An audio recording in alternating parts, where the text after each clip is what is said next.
ಹೇಳ್ತಾರೆ. ಯಾರಿರ್ಬೋದು?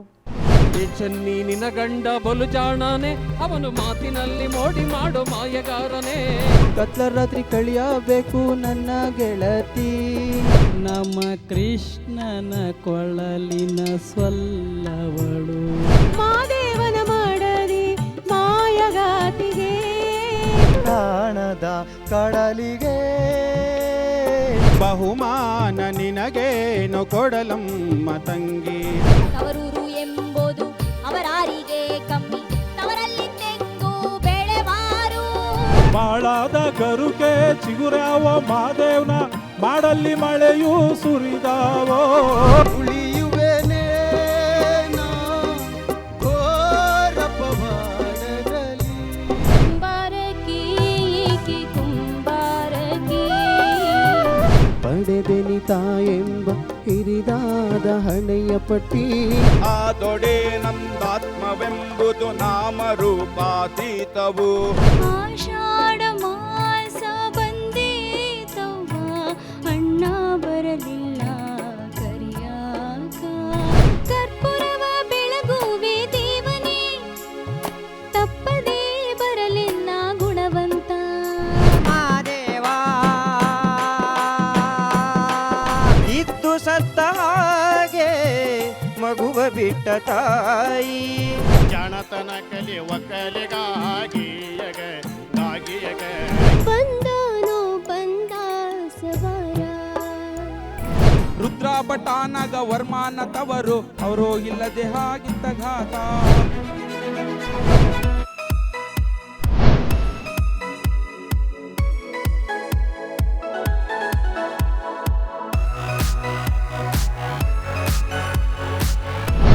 ಇವತ್ತು ಗಾನ ಸಿಂಚನ ವೇದಿಕೆಗೆ ವಿದಾಯ ಹೇಳ್ತಿರೋದು. ನನಗೆ ಈ ಹೆಸರು ತಗೊಳಕ್ಕೆ ನನಗೂ ಕಷ್ಟ ಆಗ್ತಾಯಿದೆ. ಓಕೆ, ಶಿವು ಅವರು.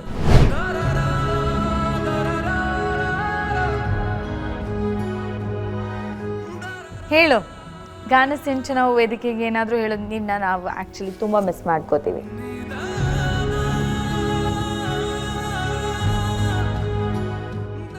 ಏನಾದರೂ ಹೇಳೋದಕ್ಕೆ ಇಷ್ಟಪಡ್ತೀಯಾ? ನಿನ್ನ ಬೆಸ್ಟ್ ಫ್ರೆಂಡ್ ಯಾರು ಇಲ್ಲಿ? ನಮಗೆ ಎಲ್ಲರೂ ಫ್ರೆಂಡ್. ಹೌದಾ? ನಾನು ಬೆಸ್ಟ್ ಫ್ರೆಂಡಾ? ಫ್ರೆಂಡ್ ಅಕ್ಕ ಅಕ್ಕ. ಓಕೆ, ಜಡ್ಜಸ್ ಅಲ್ಲಿ ಯಾರು ಬೆಸ್ಟ್ ಫ್ರೆಂಡು? ಎಲ್ಲರೂ ಮೇಡಮ್. ಎಲ್ಲರೂ ಬೆಸ್ಟ್ ಫ್ರೆಂಡ್ಸಾ? Okay, very nice. ಏನಾದರೂ ಹೇಳೋದಕ್ಕೆ ಇಷ್ಟಪಡ್ತೀಯಾ? ನೀನು ಎಲಿಮಿನೇಟ್ ಆಗಿದ್ಯಲ್ಲ, ನಿಂಗೆ ಏನಾದರೂ ಹೇಳೋದಿದೆಯಾ? ಇಲ್ಲ ಇಲ್ಲ ಮೇಡಮ್, ಅದೆಲ್ಲ ಇಲ್ಲ. ನಿನ್ನ ಫ್ಯೂಚರ್ ಪ್ಲ್ಯಾನ್ಸ್ ಏನು ಇಲ್ಲಿಂದ ಹೋಗಾದ್ಮೇಲೆ ಗಾನ ಸಿಂಚನ ವೇದಿಕೆಯಿಂದ? ಮೇಡಮ್ ನಮ್ಮದು ಆಮೇಲೆ ಪ್ರೋಗ್ರಾಮ್ಗಳು ಮಾಡ್ತಿರ್ತೀನಿ. ಆ್ಯಕ್ಚುಲಿ ಅರ್ಚನಾ ಮ್ಯಾಮ್ ಇವ್ನು ಹೇಳ್ತಿದ್ದ, ನಾನು ಒಂದಿನೂ ಫ್ರೀ ಇಲ್ಲ, ನನ್ನ ಡೇಟ್ಸೇ ಸಿಗಲ್ಲ ಅಂತ. ಅಷ್ಟು ಬ್ಯುಸಿ ಆಗಿರುವಂಥ ಒಂದು ಕಲಾವಿದನನ್ನು ಗಾನ ಸಿಂಚನ ವೇದಿಕೆಯಲ್ಲಿ ನಾವಿಷ್ಟು ದಿನ ಹಿಂಗೆ ರೋಪ್ ಹಾಕಿ ಕಟ್ಟಿ ಹಾಕಿದ್ದೀವಿ ಅಲ್ವಾ? ಮೇಡಮ್ ಖುಷಿ ಇದೆಯಾ? ಮೇಡಮ್ ಅದಕ್ಕೇನು ಎಷ್ಟು ಸ್ಪೋರ್ಟಿವ್ ಆಗಿ ತಗೋತಾನೆ. ಮೇಡಮ್. ಅರ್ಚನಾ ಮ್ಯಾಮ್ ಏನಾದರೂ ಹೇಳೋದಕ್ಕೆ ಇಷ್ಟಪಡ್ತೀರಾ? ನನಗಂತೂ ಶಿವು ಮೋಸ್ಟ್ ಫೇವ್ರೆಟ್. ನನಗೂ ಥ್ಯಾಂಕ್ಸ್ ಮೇಡಮ್. ಶಿವುನ ನಾನು ಒಂಥರ ನನ್ನ ಮಗ ಇವನು ಅಂತ ಅಂದ್ಕೊಂಡು ನನ್ನ ಹೃದಯದಲ್ಲಿ ಇಟ್ಕೊಂಡಿದ್ದೀನಿ.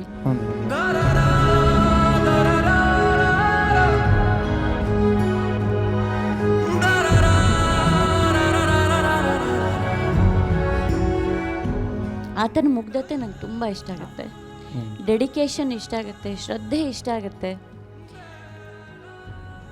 ಆತನಲ್ಲಿ ಬಹಳಷ್ಟು ಟ್ಯಾಲೆಂಟ್ ಇದೆ, ಬಹಳಷ್ಟು ವಿದ್ಯೆಗಳಿದ್ದಾವೆ. ನಾನು ಈ ವೇದಿಕೆ ಮುಖಾಂತರ ನಾನು ಈ ಕಾರ್ಯಕ್ರಮದ ರೂವಾರಿಗಳಿಗೆ ಒಂದು ರಿಕ್ವೆಸ್ಟ್ ಮಾಡ್ಕೊಳ್ಳೋದಕ್ಕೆ ಇಷ್ಟಪಡ್ತೀನಿ.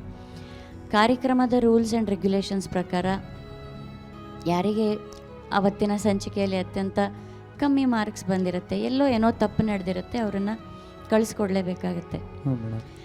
ಬಟ್ ಶಿವು ಅವನೇನೋ ನೂರಾರು ಕನಸು ಕಟ್ಕೊಂಡಿದ್ದಾನೆ, ಹೇಳ್ಕೊಡ್ತಾ ಇದ್ದಾನೆ ಹಲವಾರು ಜನಕ್ಕೆ ವಿದ್ಯೆ. ಆತನೂ ಕೂಡ ಕಲಿತಾ ಇದ್ದಾನೆ ಈ ವೇದಿಕೆಯಿಂದ. ಅವನಿಗೆ not as A contestant but at least ಇಲ್ಲಿ ಬಂದು ಅವನು ಪ್ರತಿ ಸಂಚಿಕೆಯಲ್ಲೂ ಕೂತ್ಕೊಂಡು ಕಲ್ತ್ಕೊಳ್ಳೋದಕ್ಕೆ ಅವಕಾಶ ಮಾಡಿಕೊಡ್ಬೇಕು. ಹಾಗೆ ಅವಾಗವಾಗ ಅವನ ಹತ್ರ ಎಷ್ಟೋ ಅವನ ಬತ್ತಳಿಕೆಯಲ್ಲಿ ಎಷ್ಟೊಂದು ಬಾಣಗಳಿದ್ದಾವೆ. ಅವ್ನು ನಮಗೆಲ್ಲ ಎಂಟರ್ಟೈನ್ ಮಾಡೋದಕ್ಕೋಸ್ಕರ ಈ ವೇದಿಕೆ ಅವನನ್ನು ಬಳಸ್ಕೋಬೇಕು ಅಂತ. ಯಾಕಂದರೆ ಈ ವೇದಿಕೆಯಿಂದ ಅವನು ನಾಡಿನ ಮೂಲೆ ಮೂಲೆಗೂ ಇನ್ನೂ ಹೆಚ್ಚು ಪರಿಚಯ ಆಗಬೇಕು. ಅವನು ಇನ್ನೂ ಬಿಡುವಿಲ್ಲದ ಕಲಾವಿದ ಆಗಬೇಕು. ಅವ್ನ ಕ್ಯಾಲೆಂಡ್ರ್ ಫುಲ್ ತುಂಬ್ಕೊಂಡು ಹೋಗಿರಬೇಕು. ಅದು ನನ್ನ ಆಸೆ. ಸೊ ನನ್ನ ಚಾನಲ್ಗೆ ಮತ್ತು ಗಾನಸಿಂಚನದ ರೂವಾರಿಗಳಿಗೆ ನಾನು ಕೈ ಮುಗಿದು ಪ್ರಾರ್ಥನೆ ಮಾಡಿ ಕೇಳ್ಕೊತೀನಿ, ಶಿವುಗೆ ಇಲ್ಲಿ ಬಂದು ಹಾಡೋದಕ್ಕೆ, ಪರ್ಫಾರ್ಮ್ ಮಾಡೋದಕ್ಕೆ, ನಮಗೆಲ್ಲ ಒಂದು ಸಂತೋಷವನ್ನು ಕೊಡೋದಕ್ಕೆ ಅವಕಾಶ ಮಾಡಿಕೊಡ್ಬೇಕು ಅಂತ. Thanks. So basically Shivu of course ಚೆನ್ನಾಗಿ ಹಾಡ್ತಾನೆ, ಬಟ್ ಅದಕ್ಕಿಂತ ಚೆನ್ನಾಗಿ ಎಂಟರ್ಟೈನ್ ಮಾಡ್ತಾನೆ. The best entertainer of the season award ಅಂತ ಯಾರಿಗಾದರೂ ಕೊಡೋದಿದ್ರೆ ಅದು ನೀನೇ ಕಣೋ, ಬಂಗಾರ. ಶಿವು, ಈಗ ಏನಾಯ್ತು ಹೇಳು? ಈಗ ನಾವು ಏನು ಮೇಡಮ್ ಏನು ಡೆಸಿಷನ್ ತಗೊಂಡಿದ್ದಾರೆ ಹೇಳು? ಹೇಳೋ ಚಿನ್ನ, ಹೇಳೋ, ಮುತ್ತು ಬಾಯಿಂದ ಉದುರಿಸು, ಹೇಳು. ಇವತ್ತಾಯ್ತು ಅಪ್ಪ ನಿದ್ದು. ಹಾ, ಆಯ್ತು ಅಂದ್ರು. ಮನೆಗೆ ಹೋಗು ಅಂತ ಇಲ್ಲ ಮೇಡಮ್. ನೀನು ಮನೆಗೆ ಕಾಂಪಿಟೇಷನ್ನಿಂದ ನೀನು ಎಲಿಮಿನೇಟ್ ಆಗಿದ್ಯಪ್ಪ. ಹ್ಞೂ ಮೇಡಮ್. ಆದರೆ ಒಂದು ಪರ್ಫಾರ್ಮರ್ ಆಗಿ ನೀನು ಇನ್ನೂ ನಮ್ಮ ಜೊತೆ ಇರಬೇಕು. ನಿನಗೆ ನಾವು ಮುಂದೆ ನಿನಗೆ ಹಾಡೋದಕ್ಕೆ ಇದೇ ವೇದಿಕೆ ಮೇಲೆ ಅವಕಾಶ ಕೊಡಿ ಮತ್ತೆ. ಆದರೆ ನಾವು ನಿನಗೆ ಮಾರ್ಕ್ಸ್ ಹಾಕಲ್ಲ. ನೀನು ಸುಮ್ಮನೆ ಇಲ್ಲಿ ಬಂದು ಗಾಯಕನಾಗಿ ಎಂಟರ್ಟೈನರ್ ಆಗಿ ಪರ್ಫಾರ್ಮ್ ಮಾಡಬೇಕು ಅಂತ ಕೇಳ್ಕೊಂಡಿದ್ದೆ. ಖುಷಿ ಆಯ್ತಾ? ಈ ಮಾತಿಗೆ ಏನು ಹೇಳ್ತೀಯಾ ನಮ್ಮ ಅರ್ಚನಾ ಮೇಡಮ್ಗೆ? Thanks madam. ಮುದ್ದು ಬಂಗಾರ. Okay, thank you so much. Muniraju sir. Shivu ಅವನು ನಿಜವಾದ ಜನಪದ ಕಲಾವಿದ, ನೈಜವಾದ ಜನಪದ ಕಲಾವಿದ ಅವನು. ಹೌದು ಸರ್. ಯಾಕೆ ಅಂತಂದರೆ ಅವನು ಏನು ಹೇಳ್ತಾನೆ ಗೊತ್ತಾ, ಈ ಪರಂಪರೆ ಮುಂದುವರಿಬೇಕು, ನಾನು ಹೇಳ್ಕೊಟ್ಟವ್ರು ಕಲಿತಿಲ್ವಲ್ಲ ಅಂತ ಅವನು ಹೇಳಿದಾಗ ಹೊಟ್ಟೆ ಉರಿದೋಯ್ತು ನನಗೆ.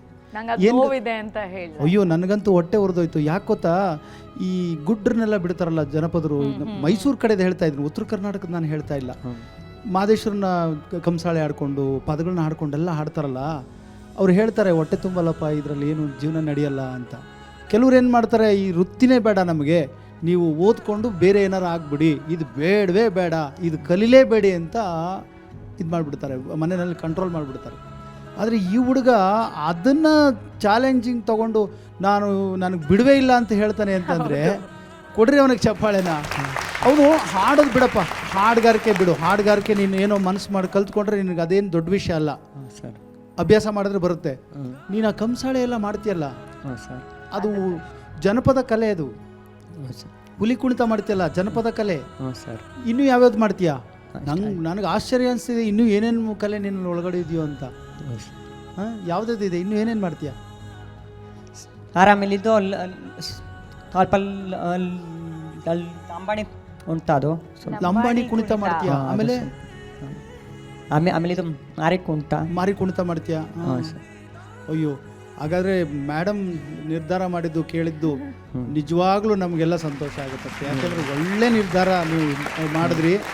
ಜನಪದ ಕಲಾವಿದರು ಉಳಿಬೇಕು ಅಂದರೆ ನಿನ್ನಂಥವ್ರು ನೋಡಿ ಕಲಿಬೇಕು, ಜನಪದ ಉಳಿಬೇಕು.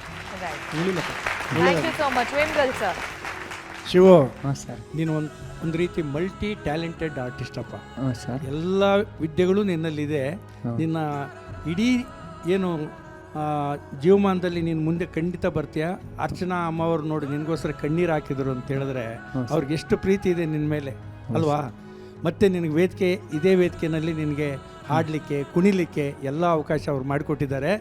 ಅದಕ್ಕೆ ಗಾನಸಿಂಚನ ರೂವಾರಿಗಳಿಗೆ ಅವಕಾಶ ಮಾಡಿಕೊಟ್ಟಿದ್ದಕ್ಕೆ ವಿಶೇಷವಾಗಿ ಧನ್ಯವಾದಗಳು ಹೇಳ್ತೀವಿ.